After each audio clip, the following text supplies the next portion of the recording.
ಇನ್ನು ನಿನ್ನೆ ಧರ್ಮಸ್ಥಳದಲ್ಲಿ ಸುರಿಯುವ ಮಳೆಯಲ್ಲಿ ಎಸ್ಐಟಿ 9 ಹಾಗೂ 10ನೇ ಪಾಯಿಂಟ್ಗಳಲ್ಲಿ ಉತ್ಖನನ ನಡೆಸಿತು. ಈ ಎರಡೂ ಪಾಯಿಂಟ್ಗಳಲ್ಲಿ ಬುರುಡೆ ಸಿಕ್ಕೇ ಸಿಗುತ್ತೆ ಅಂತ ಆಗಂತುಕ ಹೇಳಿದ್ದ. ಆದರೆ ಸಿಕ್ಕಿದ್ದೇನು ಗೊತ್ತಾ? ಇಲ್ಲಿದೆ ಕಂಪ್ಲೀಟ್ ರಿಪೋರ್ಟ್.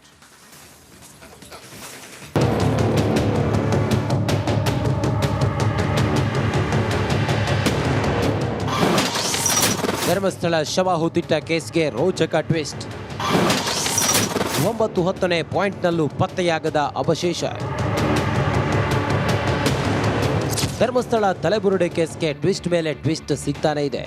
6ನೇ ಪಾಯಿಂಟ್ನಲ್ಲಿ 24 ಮೂಳೆಗಳು ಸಿಕ್ಕ ಬಳಿಕ ಕೇಸ್ ತನಿಖೆ ದಿಕ್ಕೆ ಬದಲಾಗಿತ್ತು. ನಿಗೂಢ ವ್ಯಕ್ತಿ ಗುರುತಿಸಿದ ಸ್ಥಳಗಳಲ್ಲಿ ಇನ್ನೂ ಹಲವು ಅಸ್ಥಿಪಂಜರಗಳು ಸಿಗಬಹುದು ಎಂಬ ಕುತೂಹಲ ಮೂಡಿತ್ತು.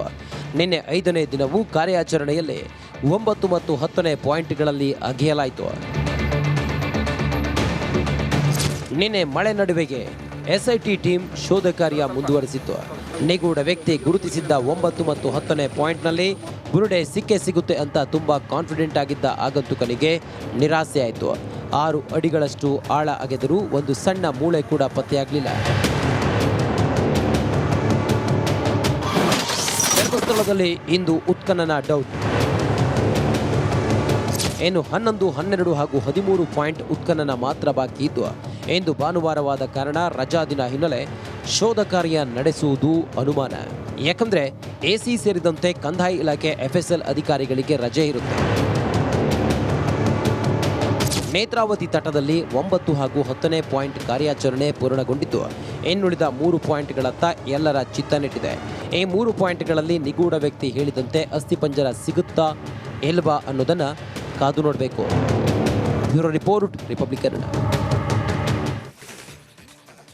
ಇನ್ನು ನಿನ್ನೆ ಧರ್ಮಸ್ಥಳದಲ್ಲಿ ಸುರಿಯುವ ಮಳೆಯಲ್ಲಿ ಎಸ್ಐಟಿ 9 ಹಾಗೂ 10ನೇ ಪಾಯಿಂಟ್ಗಳಲ್ಲಿ ಉತ್ಖನನ ನಡೆಸಿತು. ಈ ಎರಡೂ ಪಾಯಿಂಟ್ಗಳಲ್ಲಿ ಬುರುಡೆ ಸಿಕ್ಕೇ ಸಿಗುತ್ತೆ ಅಂತ ಆಗಂತುಕ ಹೇಳಿದ್ದ. ಆದರೆ ಸಿಕ್ಕಿದ್ದೇನು ಗೊತ್ತಾ? ಇಲ್ಲಿದೆ ಕಂಪ್ಲೀಟ್ ರಿಪೋರ್ಟ್.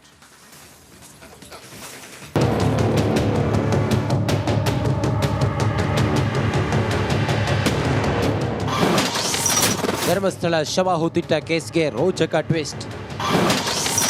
9-10ನೇ ಪಾಯಿಂಟ್ನಲ್ಲೂ ಪತ್ತೆಯಾಗದ ಅವಶೇಷ.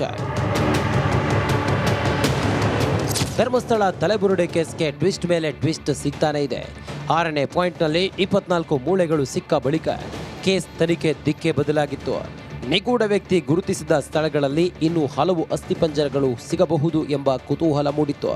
ನಿನ್ನೆ 5ನೇ ದಿನವೂ ಕಾರ್ಯಾಚರಣೆಯಲ್ಲಿ 9 ಮತ್ತು 10ನೇ ಪಾಯಿಂಟ್ಗಳಲ್ಲಿ ಅಗೆಯಲಾಯಿತು. ನಿನ್ನೆ ಮಳೆ ನಡುವೆಗೆ ಎಸ್ಐಟಿ ಟೀಮ್ ಶೋಧ ಕಾರ್ಯ ಮುಂದುವರೆಸಿತ್ತು. ನಿಗೂಢ ವ್ಯಕ್ತಿ ಗುರುತಿಸಿದ್ದ 9 ಮತ್ತು 10ನೇ ಪಾಯಿಂಟ್ನಲ್ಲಿ ಬುರುಡೆ ಸಿಕ್ಕೇ ಸಿಗುತ್ತೆ ಅಂತ ತುಂಬಾ ಕಾನ್ಫಿಡೆಂಟ್ ಆಗಿದ್ದ ಆಗಂತುಕನಿಗೆ ನಿರಾಸೆಯಾಯಿತು. 6 ಅಡಿಗಳಷ್ಟು ಆಳ ಅಗೆದರೂ ಒಂದು ಸಣ್ಣ ಮೂಳೆ ಕೂಡ ಪತ್ತೆಯಾಗಲಿಲ್ಲ. ಧರ್ಮಸ್ಥಳದಲ್ಲಿ ಇಂದು ಉತ್ಖನನ ಡೌಟ್. ಇನ್ನು 11, 12 ಹಾಗೂ 13 ಪಾಯಿಂಟ್ ಉತ್ಖನನ ಮಾತ್ರ ಬಾಕಿ ಇದ್ದು, ಇಂದು ಭಾನುವಾರವಾದ ಕಾರಣ ರಜಾ ದಿನ ಹಿನ್ನೆಲೆ ಶೋಧ ಕಾರ್ಯ ನಡೆಸುವುದು ಅನುಮಾನ. ಯಾಕಂದ್ರೆ ಎಸಿ ಸೇರಿದಂತೆ ಕಂದಾಯ ಇಲಾಖೆ FSL ಅಧಿಕಾರಿಗಳಿಗೆ ರಜೆ ಇರುತ್ತೆ. ನೇತ್ರಾವತಿ ತಟದಲ್ಲಿ 9 ಹಾಗೂ 10ನೇ ಪಾಯಿಂಟ್ ಕಾರ್ಯಾಚರಣೆ ಪೂರ್ಣಗೊಂಡಿದ್ದು, ಇನ್ನುಳಿದ 3 ಪಾಯಿಂಟ್ಗಳತ್ತ ಎಲ್ಲರ ಚಿತ್ತ ನೆಟ್ಟಿದೆ. ಈ 3 ಪಾಯಿಂಟ್ಗಳಲ್ಲಿ ನಿಗೂಢ ವ್ಯಕ್ತಿ ಹೇಳಿದಂತೆ ಅಸ್ಥಿಪಂಜರ ಸಿಗುತ್ತಾ ಇಲ್ವಾ ಅನ್ನೋದನ್ನ ಕಾದು ನೋಡಬೇಕು. Bureau report, republic Kannada. ಇನ್ನು ನಿನ್ನೆ ಧರ್ಮಸ್ಥಳದಲ್ಲಿ ಸುರಿಯುವ ಮಳೆಯಲ್ಲಿ ಎಸ್ಐಟಿ 9 ಹಾಗೂ 10ನೇ ಪಾಯಿಂಟ್ಗಳಲ್ಲಿ ಉತ್ಖನನ ನಡೆಸಿತು. ಈ ಎರಡೂ ಪಾಯಿಂಟ್ಗಳಲ್ಲಿ ಬುರುಡೆ ಸಿಕ್ಕೇ ಸಿಗುತ್ತೆ ಅಂತ ಆಗಂತುಕ ಹೇಳಿದ್ದ. ಆದರೆ ಸಿಕ್ಕಿದ್ದೇನು ಗೊತ್ತಾ? ಇಲ್ಲಿದೆ ಕಂಪ್ಲೀಟ್ ರಿಪೋರ್ಟ್.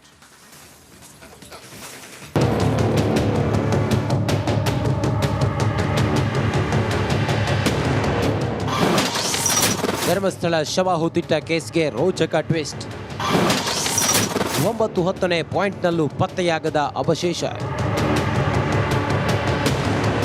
ಧರ್ಮಸ್ಥಳ ತಲೆಬುರುಡೆ ಕೇಸ್ಗೆ ಟ್ವಿಸ್ಟ್ ಮೇಲೆ ಟ್ವಿಸ್ಟ್ ಸಿಗ್ತಾನೆ ಇದೆ. 6ನೇ ಪಾಯಿಂಟ್ನಲ್ಲಿ 24 ಮೂಳೆಗಳು ಸಿಕ್ಕ ಬಳಿಕ ಕೇಸ್ ತನಿಖೆ ದಿಕ್ಕೆ ಬದಲಾಗಿತ್ತು.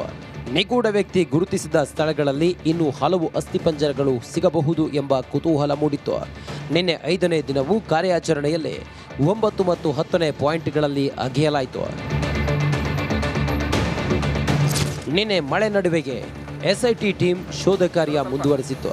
ನಿಗೂಢ ವ್ಯಕ್ತಿ ಗುರುತಿಸಿದ್ದ 9 ಮತ್ತು 10ನೇ ಪಾಯಿಂಟ್ನಲ್ಲಿ ಬುರುಡೆ ಸಿಕ್ಕೇ ಸಿಗುತ್ತೆ ಅಂತ ತುಂಬಾ ಕಾನ್ಫಿಡೆಂಟ್ ಆಗಿದ್ದ ಆಗಂತುಕನಿಗೆ ನಿರಾಸೆಯಾಯಿತು. 6 ಅಡಿಗಳಷ್ಟು ಆಳ ಅಗೆದರೂ ಒಂದು ಸಣ್ಣ ಮೂಳೆ ಕೂಡ ಪತ್ತೆಯಾಗಲಿಲ್ಲ. ಧರ್ಮಸ್ಥಳದಲ್ಲಿ ಇಂದು ಉತ್ಖನನ ಡೌಟ್. ಇನ್ನು 11, 12 ಹಾಗೂ 13 ಪಾಯಿಂಟ್ ಉತ್ಖನನ ಮಾತ್ರ ಬಾಕಿ ಇದ್ದು, ಇಂದು ಭಾನುವಾರವಾದ ಕಾರಣ ರಜಾ ದಿನ ಹಿನ್ನೆಲೆ ಶೋಧ ಕಾರ್ಯ ನಡೆಸುವುದು ಅನುಮಾನ. ಯಾಕಂದ್ರೆ ಎಸಿ ಸೇರಿದಂತೆ ಕಂದಾಯ ಇಲಾಖೆ FSL ಅಧಿಕಾರಿಗಳಿಗೆ ರಜೆ ಇರುತ್ತೆ. ನೇತ್ರಾವತಿ ತಟದಲ್ಲಿ 9 ಹಾಗೂ 10ನೇ ಪಾಯಿಂಟ್ ಕಾರ್ಯಾಚರಣೆ ಪೂರ್ಣಗೊಂಡಿದ್ದು, ಇನ್ನುಳಿದ 3 ಪಾಯಿಂಟ್ಗಳತ್ತ ಎಲ್ಲರ ಚಿತ್ತ ನೆಟ್ಟಿದೆ. ಈ 3 ಪಾಯಿಂಟ್ಗಳಲ್ಲಿ ನಿಗೂಢ ವ್ಯಕ್ತಿ ಹೇಳಿದಂತೆ ಅಸ್ಥಿಪಂಜರ ಸಿಗುತ್ತಾ ಇಲ್ವಾ ಅನ್ನೋದನ್ನ ಕಾದು ನೋಡಬೇಕು. Bureau report, republic Kannada. ಇನ್ನು ನಿನ್ನೆ ಧರ್ಮಸ್ಥಳದಲ್ಲಿ ಸುರಿಯುವ ಮಳೆಯಲ್ಲಿ SIT 9 ಹಾಗೂ 10ನೇ ಪಾಯಿಂಟ್ಗಳಲ್ಲಿ ಉತ್ಖನನ ನಡೆಸಿತು.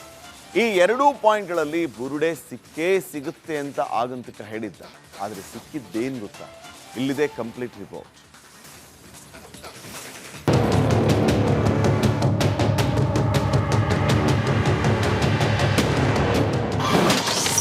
ಧರ್ಮಸ್ಥಳ ಶವ ಹೂತಿಟ್ಟ ಕೇಸ್ಗೆ ರೋಚಕ ಟ್ವಿಸ್ಟ್.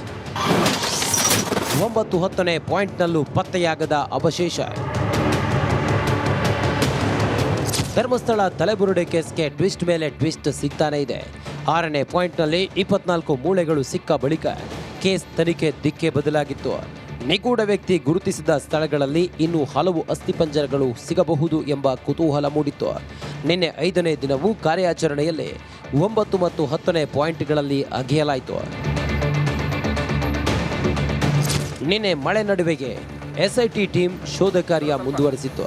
ನಿಗೂಢ ವ್ಯಕ್ತಿ ಗುರುತಿಸಿದ್ದ 9 ಮತ್ತು 10ನೇ ಪಾಯಿಂಟ್ನಲ್ಲಿ ಬುರುಡೆ ಸಿಕ್ಕೇ ಸಿಗುತ್ತೆ ಅಂತ ತುಂಬಾ ಕಾನ್ಫಿಡೆಂಟ್ ಆಗಿದ್ದ ಆಗಂತುಕನಿಗೆ ನಿರಾಸೆಯಾಯಿತು. 6 ಅಡಿಗಳಷ್ಟು ಆಳ ಅಗೆದರೂ ಒಂದು ಸಣ್ಣ ಮೂಳೆ ಕೂಡ ಪತ್ತೆಯಾಗಲಿಲ್ಲ. ಧರ್ಮಸ್ಥಳದಲ್ಲಿ ಇಂದು ಉತ್ಖನನ ಡೌಟ್. ಇನ್ನು 11, 12 ಹಾಗೂ 13 ಪಾಯಿಂಟ್ ಉತ್ಖನನ ಮಾತ್ರ ಬಾಕಿ ಇದ್ದು, ಇಂದು ಭಾನುವಾರವಾದ ಕಾರಣ ರಜಾ ದಿನ ಹಿನ್ನೆಲೆ ಶೋಧ ಕಾರ್ಯ ನಡೆಸುವುದು ಅನುಮಾನ. ಯಾಕಂದ್ರೆ ಎಸಿ ಸೇರಿದಂತೆ ಕಂದಾಯ ಇಲಾಖೆ FSL ಅಧಿಕಾರಿಗಳಿಗೆ ರಜೆ ಇರುತ್ತೆ. ನೇತ್ರಾವತಿ ತಟದಲ್ಲಿ 9 ಹಾಗೂ 10ನೇ ಪಾಯಿಂಟ್ ಕಾರ್ಯಾಚರಣೆ ಪೂರ್ಣಗೊಂಡಿದ್ದು, ಇನ್ನುಳಿದ 3 ಪಾಯಿಂಟ್ಗಳತ್ತ ಎಲ್ಲರ ಚಿತ್ತ ನೆಟ್ಟಿದೆ. ಈ 3 ಪಾಯಿಂಟ್ಗಳಲ್ಲಿ ನಿಗೂಢ ವ್ಯಕ್ತಿ ಹೇಳಿದಂತೆ ಅಸ್ಥಿಪಂಜರ ಸಿಗುತ್ತಾ ಇಲ್ವಾ ಅನ್ನೋದನ್ನ ಕಾದು ನೋಡಬೇಕು. Bureau report, republic Kannada.